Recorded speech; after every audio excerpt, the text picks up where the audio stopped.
le podcast de l'Impact par la French Tech Toulouse. Bonjour à tous, je suis Gaëlle et je suis ravie d'être avec vous pour ce nouveau numéro de 10. Dans ce podcast, je reçois des responsables de start-up inspirants dans des lieux inspirants.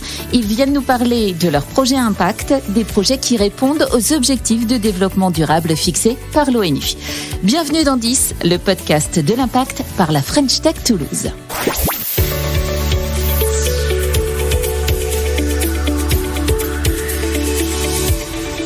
C'est en pleine nature que je vous retrouve aujourd'hui. Nous sommes à Escalquins, à quelques kilomètres au sud de Toulouse, pour parler de l'ODD2 de l'ONU, Zéro faim.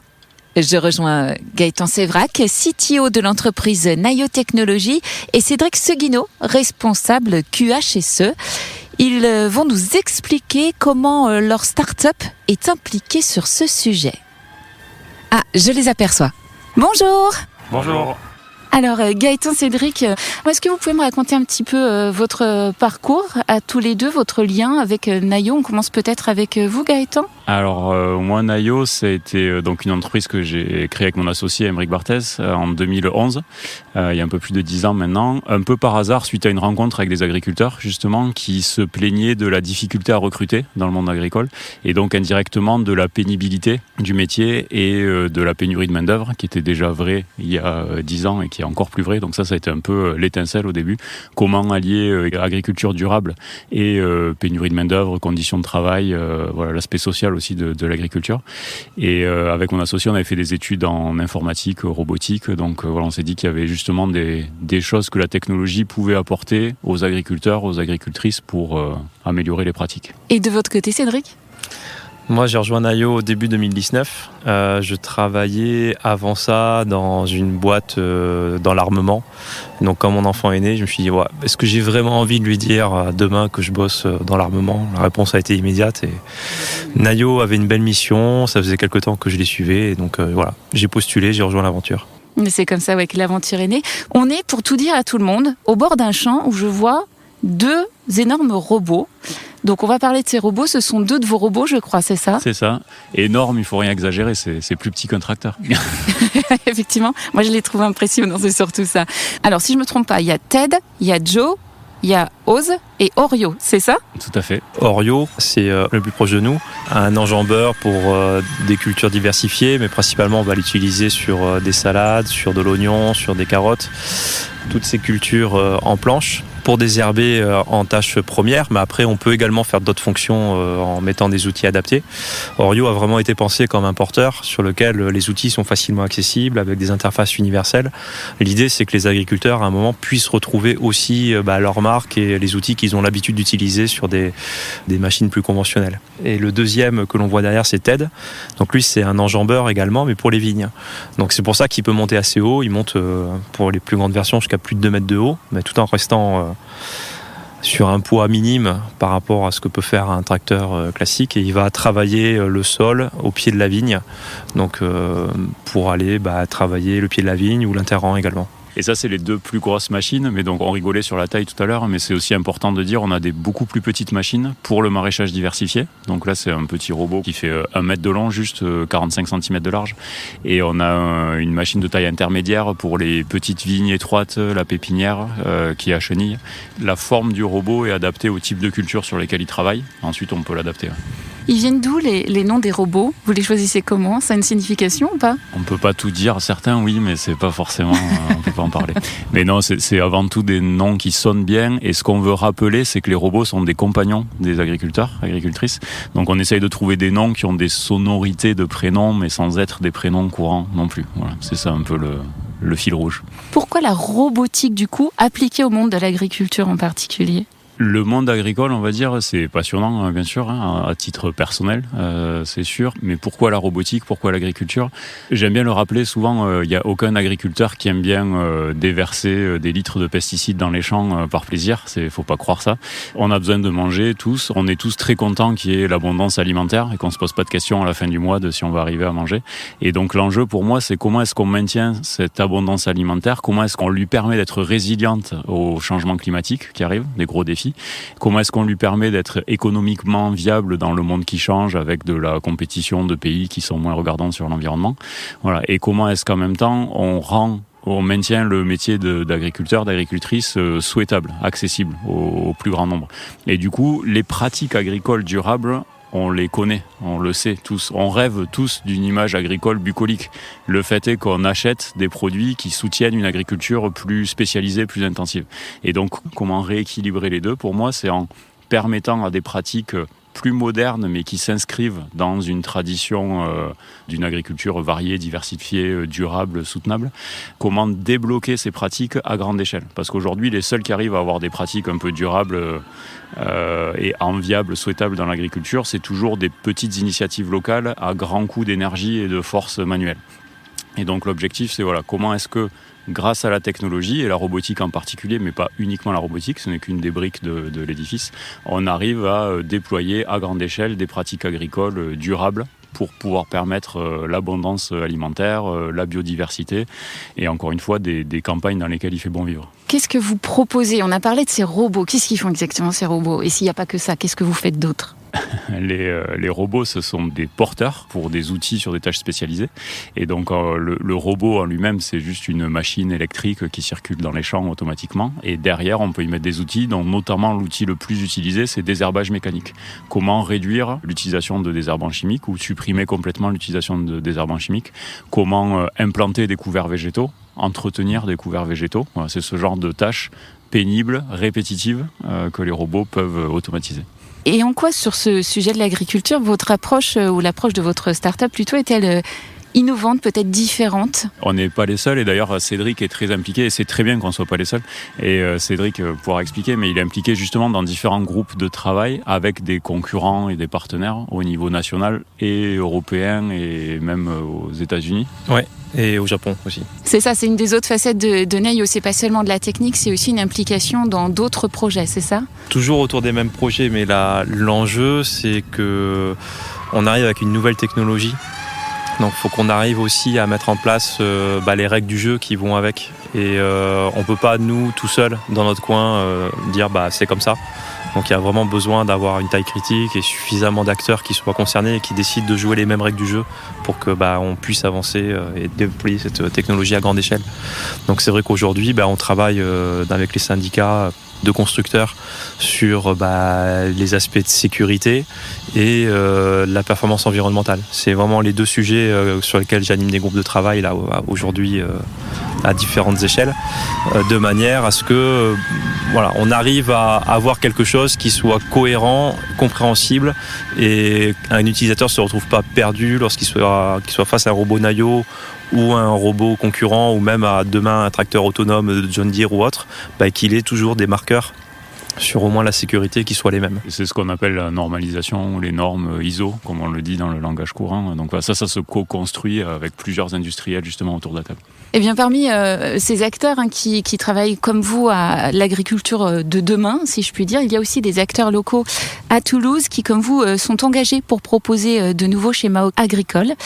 Je vous propose d'ailleurs d'écouter l'interview de Mohamed Zelama. Il est fondateur et président d'Ori Sorgho.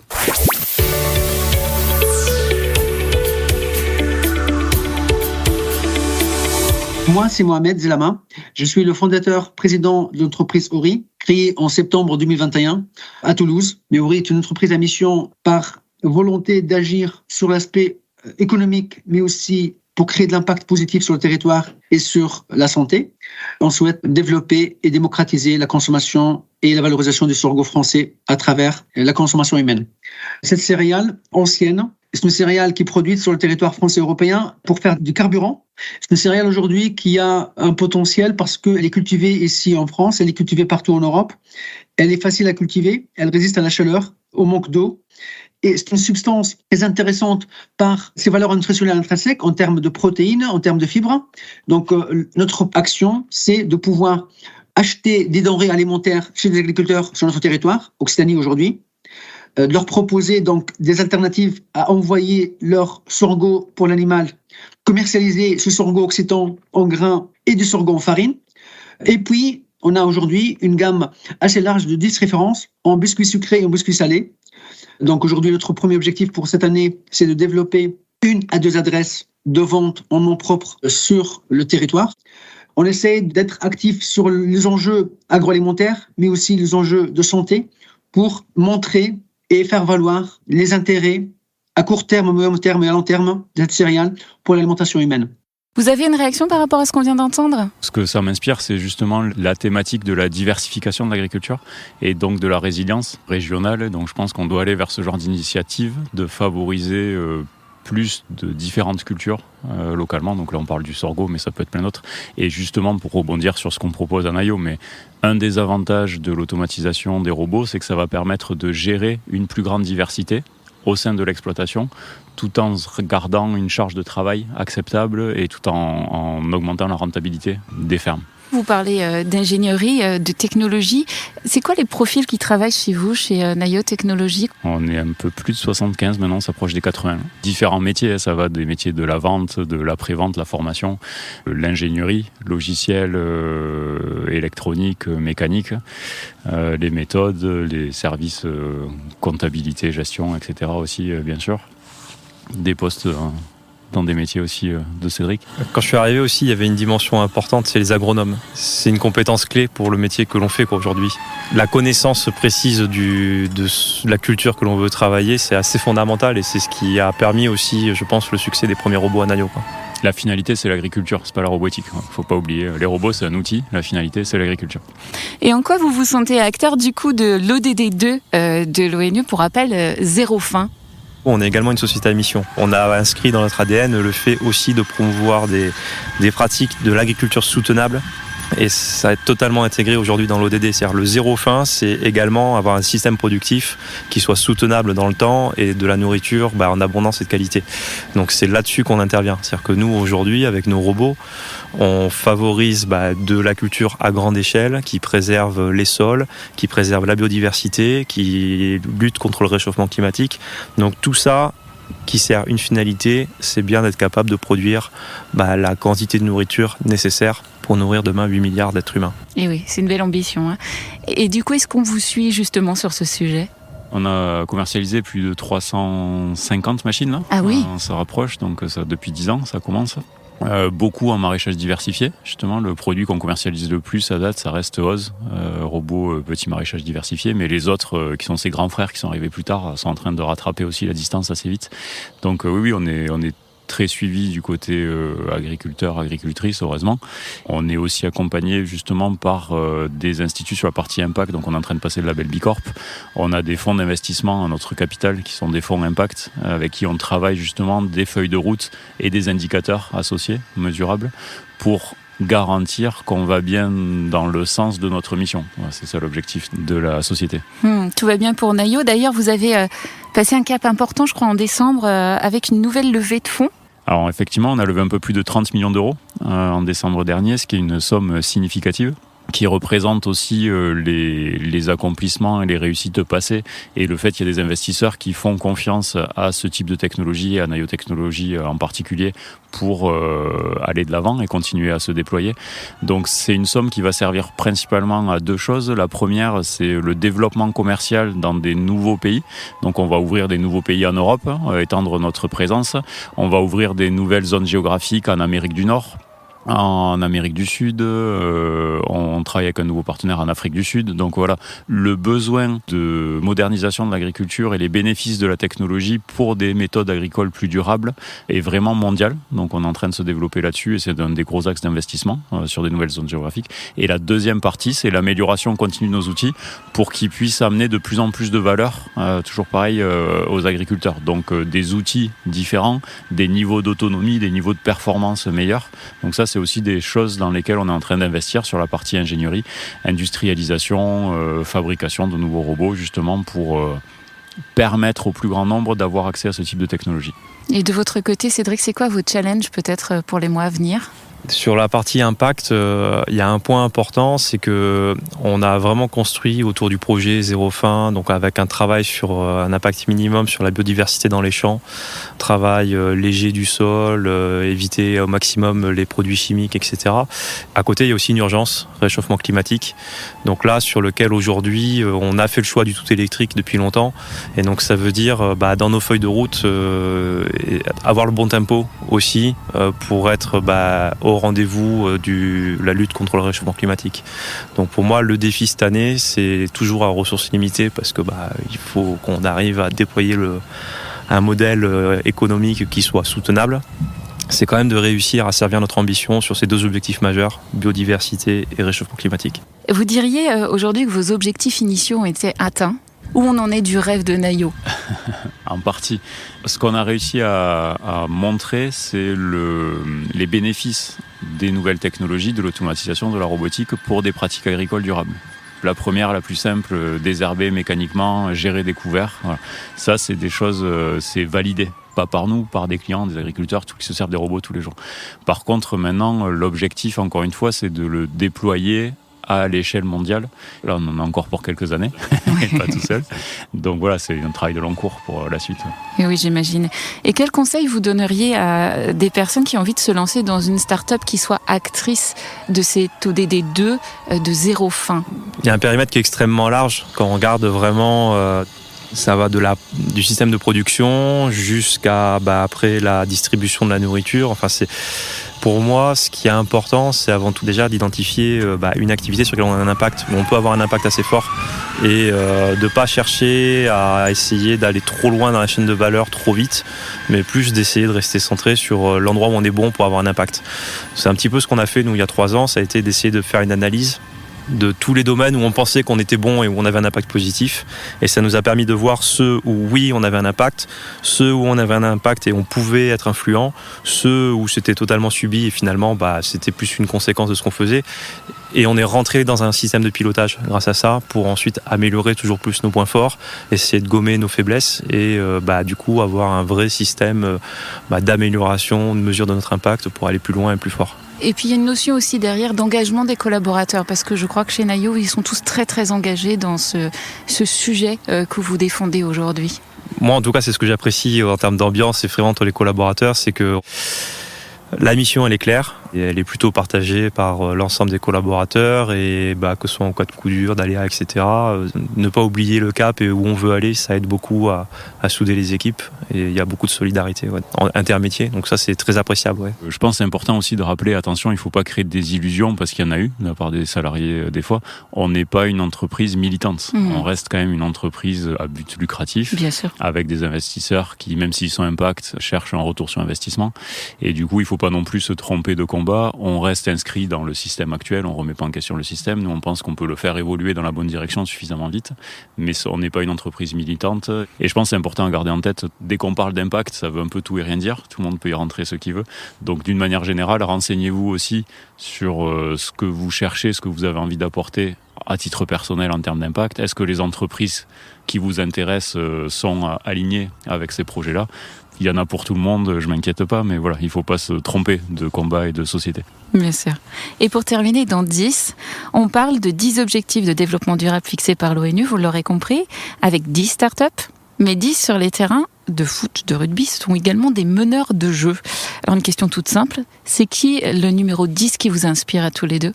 Moi, je suis à Toulouse, on va rester complètement dans les clichés, mais le numéro 10 de l'équipe de rugby de Toulouse, par exemple. Mais je pense, juste pour faire le parallèle avec le sport, c'est intéressant, mais dans les projets d'entreprise, comme dans les équipes, il y a des hauts et des bas. Des fois, il y a des victoires, des fois, il y a des échecs. On continue d'avancer. Le but, c'est garder l'enthousiasme et la motivation et garder de vue l'objectif. Voilà. Et du coup, je pense que c'est ce qui fait, sans citer même une personne en particulier en fait, mais ce qui fait la force justement des meneurs de jeu pour moi, c'est garder la lucidité sur ce qui se passe sur le terrain autour de soi, garder l'objectif et garder l'équipe alignée sur l'objectif, et ensuite le jeu, personne ne peut le prédire, donc le but c'est plus de s'adapter à ce qui se passe en gardant de vue l'objectif et en restant lucide sur la situation. Une personne en particulier, je sais pas, non. Et vous, Cédric ? Ouais, c'est difficile de répondre. Ce que je trouve assez génial, c'est que la filière aujourd'hui, la robotique agricole, elle se construit de plus en plus. On a des lieux d'échange, on est en capacité effectivement d'avoir pas mal de terrains sur lesquels on peut débattre entre constructeurs, entre concurrents entre guillemets, mais aussi avec les utilisateurs, les instituts, etc. Donc, est-ce qu'il y a un meneur de jeu à ce niveau-là ? Je sais pas. Je dirais le monde associatif, Robagri, là, qui a réussi à construire et qui a réussi à aligner un petit peu tous les acteurs autour de la table, à les faire bosser ensemble. C'était pas simple, mais initialement, c'est sûr que c'est des initiatives comme celle portée par Nayo qui ont permis de fédérer ça. Donc, mettre le numéro 10 à Nayo, je sais pas, mais voilà. J'aurais tendance à dire aujourd'hui, il y a un collectif en place et ça, c'est assez super. Cédric, Gaëtan, merci beaucoup pour ce moment d'échange et pour votre vision positive du monde qui permet de lutter concrètement et efficacement contre la fin d'un monde.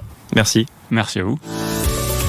C'est la fin de cet épisode de 10, le podcast de l'Impact par la French Tech Toulouse.